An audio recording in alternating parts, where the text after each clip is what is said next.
2 Samuel 19.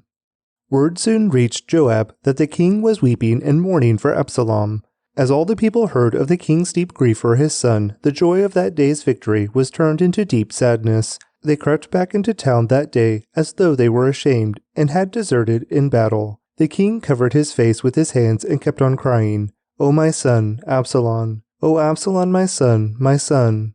Then Joab went to the king's room and said to him, "We saved your life today, and the lives of your sons, your daughters, and your wives and concubines. Yet you act like this, making us feel ashamed of ourselves. You seem to love those who hate you and hate those who love you. You have made it clear today that your commanders and troops mean nothing to you. It seems that if Absalom had lived and all of us had died, you would be pleased. Now go out there and congratulate your troops.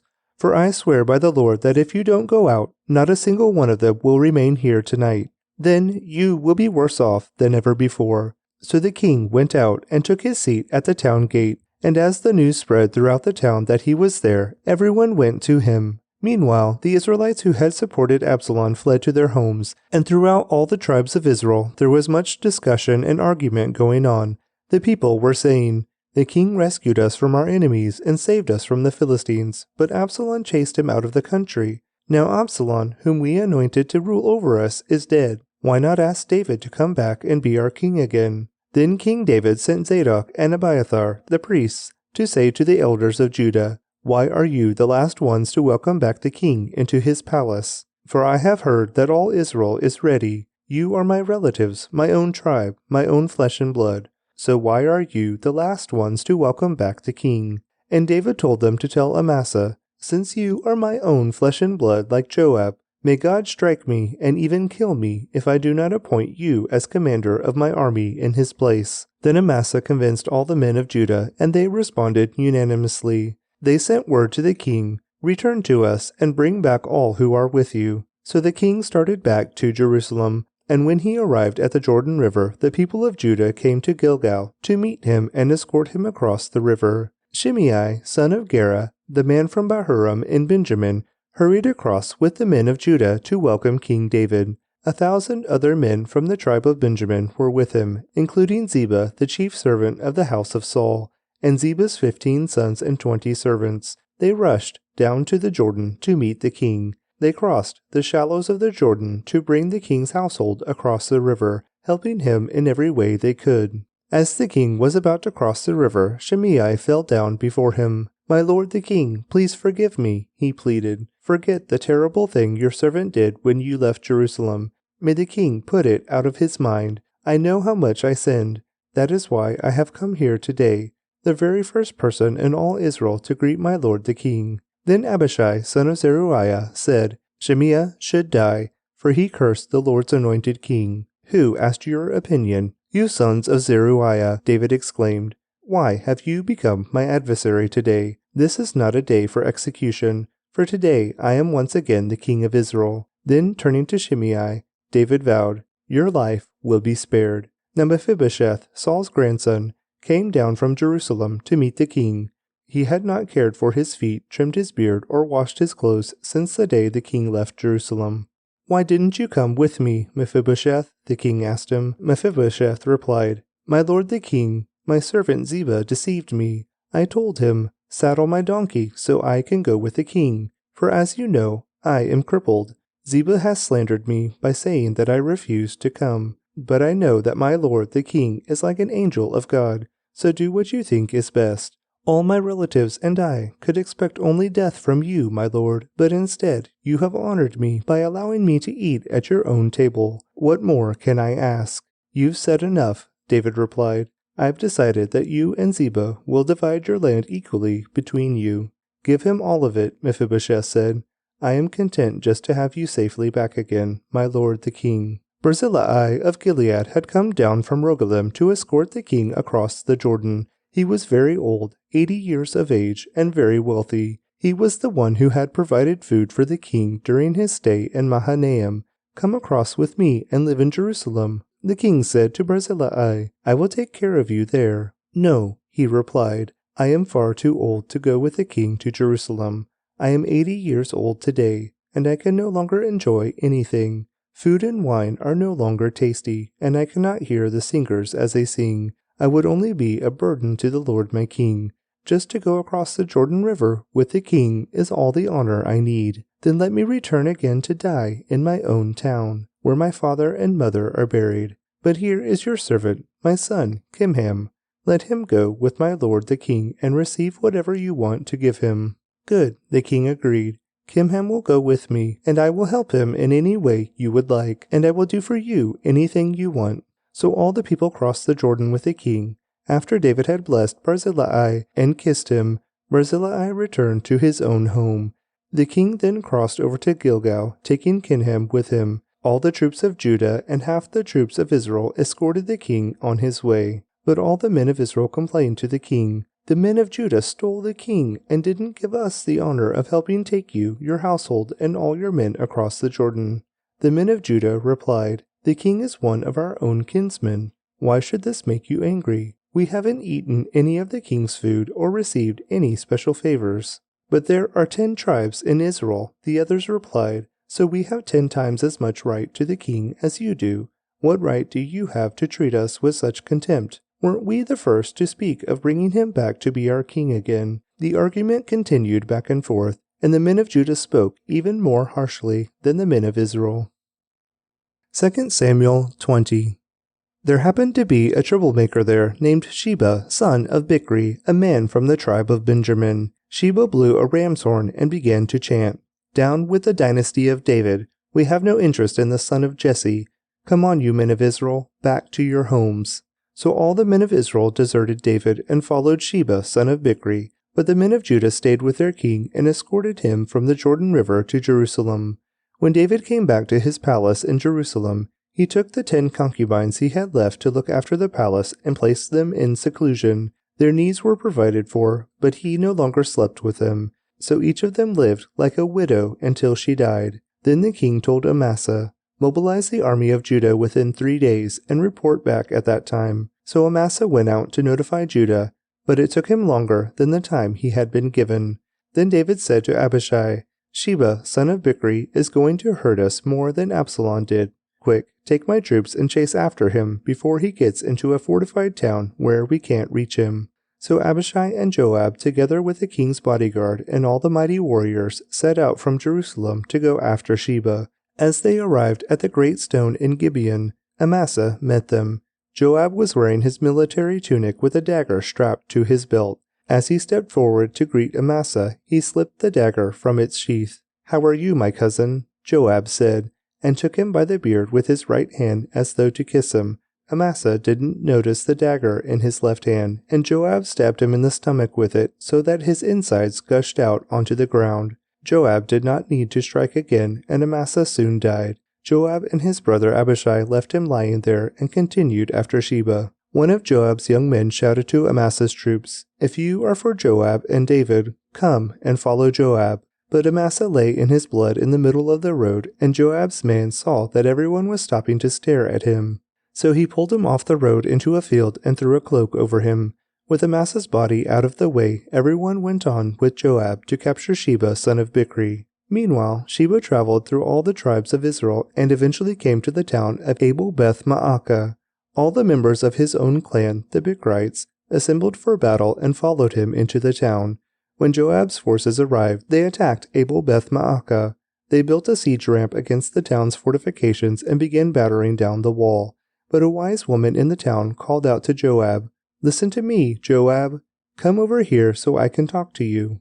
As he approached, the woman asked, "Are you Joab?" "I am," he replied. So she said, "Listen carefully to your servant." "I'm listening," he said. Then she continued, "There used to be a saying, 'If you want to settle an argument, ask advice at the town of Abel.' I am one who is peace-loving and faithful in Israel, but you are destroying an important town in Israel. Why do you want to devour what belongs to the Lord?" And Joab replied, "Believe me, I don't want to devour or destroy your town. That's not my purpose. All I want is a man named Sheba, son of Bichri, from the hill country of Ephraim, who has revolted against King David. If you hand over this man to me, I will leave the town in peace." "All right," the woman replied. "We will throw his head over the wall to you."